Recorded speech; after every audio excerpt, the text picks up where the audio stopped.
Well, hello dosto. This is the next lecture from integral equation, and in this lecture we will discuss what is the linear, non-linear, homogeneous and non-homogeneous integral equations. तो इनको हम थोड़ा classify करेंगे कि किस equations को हम linear बोलेंगे या नॉन लीनियर बोलेंगे, या होमोजीनियस और नॉन होमोजीनियस इंटीग्रल इक्वेशंस क्या होती हैं, whatever they are the Fredholm और Volterra integral equations. So let's see guys, first of all I will see the linear and non-linear integral equations. The first definition of a linear integral equation is a Fredholm or Volterra integral equations are said to be linear if unknown functions ux under integral sign is linear. देखिए बात बड़ी simple सी है. हमने integral equation पढ़ी last lecture में, और उनकी जो टू टाइप्स हैं वोल्टेरा और इंटीग्रल फ्रेडहोम, उनको भी हमने डिस्कस किया. फिर फर्स्ट काइंड क्या है, सेकंड काइंड क्या है, उसको भी हमने अच्छे से डिस्कस किया. अब लीनियर, उसमें से किस इक्वेशन को आप लीनियर बोलोगे. देखिए मैं मान लीजिए इक्वेशन लिखता हूँ यहाँ पे, U X is equal to, यहाँ पे क्या होता है F of X, and then is equal to is equal to नहीं, F of X plus lambda, and then you have integral sign and the limit is A to B. ये limit आपके पास finite हो सकती है, infinite हो सकती है, वेरिएबल्स की फॉर्म में हो सकती है. वो एक स्पेसिफिक कंडीशंस हैं, उसके हम डिस्कस कर चुके हैं और आगे भी डिस्कस करेंगे.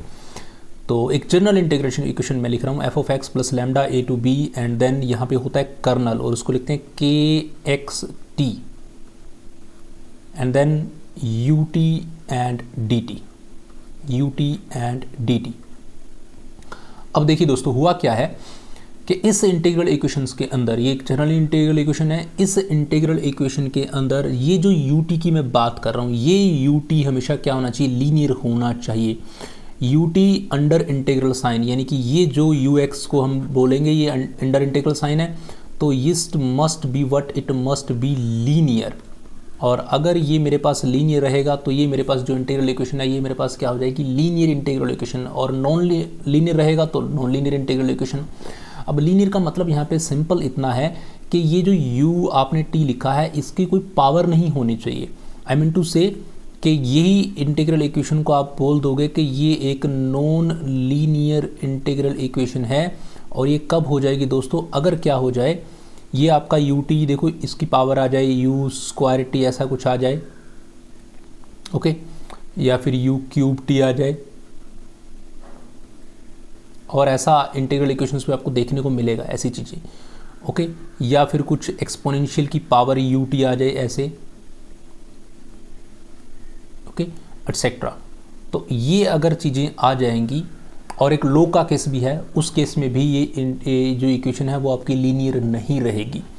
तो u की पावर आ जाए या ut किसी की पावर में आ जाए, e की पावर में आ जाए, a की पावर में आ जाए, इन that case this equation is non linear, okay. Otherwise जब तक इसकी पावर 1 है, ये सिंगल है, ये आपके पास एक लीनियर इक्वेशन रहेगी, what ever that is Fredholm और वोल्टेरा. और फ्रेडहोम और वोल्टेरा आप ऑलरेडी आप पढ़ चुके हैं, हम पीछे भी हमारे पास दो टाइप की इक्वेशंस थी, फ्रेडहोम और वोल्टेरा इंटीग्रल इक्वेशन.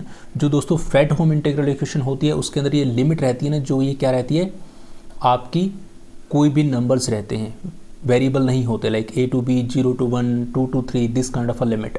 और अगर मैं बात करूं हमारे पास वोल्टेरा इंटीग्रल इक्वेशन की, तो उसमें लिमिट आपकी क्या रहती है, 0 to a to x. तो यहाँ पे x आ जाएगा तो वेरिएबल आ जाएगा, तो उसमें हम इसको वोल्टेरा इंटीग्रल इक्वेशन बोलते हैं. अगर ये a और b कांस्टेंट हैं तो ये मेरे पास फ्रेडहोम इंटीग्रल इक्वेशन है. तो यानी कि आप ये बोल सकते हो this is example of what, Fredholm integral equation,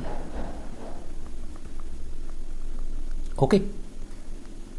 इसके बाद बात करते हैं दोस्तों होमोजेनियस इंटीग्रल इक्वेशंस क्या होती हैं. एक integral equations is said to be homogeneous if F of X is equal to 0. देखिए हर एक इक्वेशंस के अंदर हमने एफ एक्स को देखा, एफ एक्स हमारे पास एग्जिस्ट करता है, तो यही जो एफ एक्स था जो लास्ट आपने देखा, ये एफ एक्स अगर खुद 0 हो जाए, this F x will disappear. अगर ये अपीयर नहीं होता तो आपकी जो इक्वेशन है वो आपकी बन जाएगी homogeneous integral equation. I mean to say कि मान लीजिए आपने किसी इक्वेशन को ऐसे लिखा, U of X is equal to, और यहाँ पे देखो F of X plus lambda होता है, तो एफ ऑफ एक्स नहीं लिखता मैं, डायरेक्टली लिखता हूँ lambda and then integration of a to x and k of xt and ut and dt.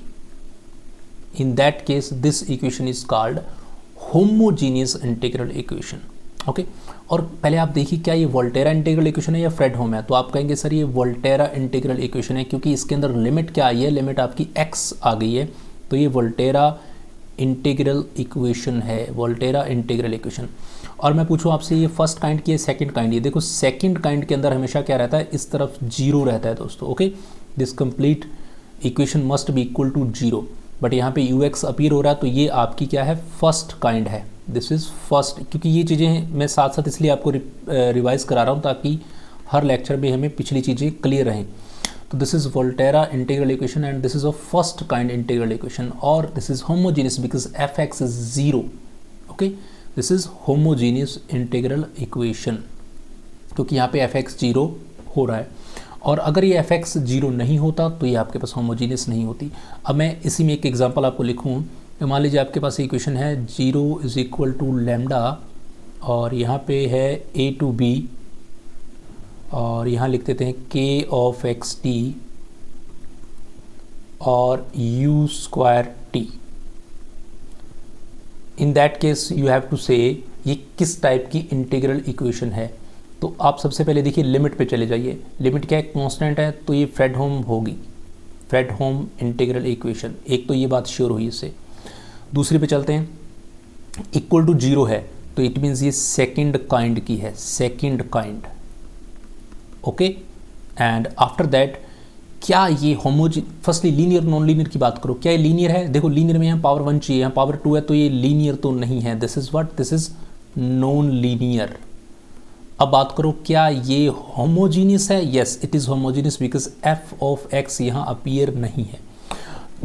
इसके बाद में मैं आपको और क्लासिफिकेशन कराऊंगा इंटीग्रल इक्वेशंस की, और क्योंकि ये हमारा बेस पार्ट है इसे थोड़ा और स्ट्रॉन्ग होना चाहिए। इसके बाद हम बात करेंगे इंटीग्रो डिफरेंशियल इक्वेशंस क्या होती हैं, सिंगुलर इंटीग्रल इक्वेशंस क्या होती हैं, और उसके बाद हम क्लासिफिकेशन करेंगे, फिर चलेंगे हम धीरे धीरे सॉल्यूशंस की तरफ। Okay so guys thank you so much for watching this, bye bye, thank you.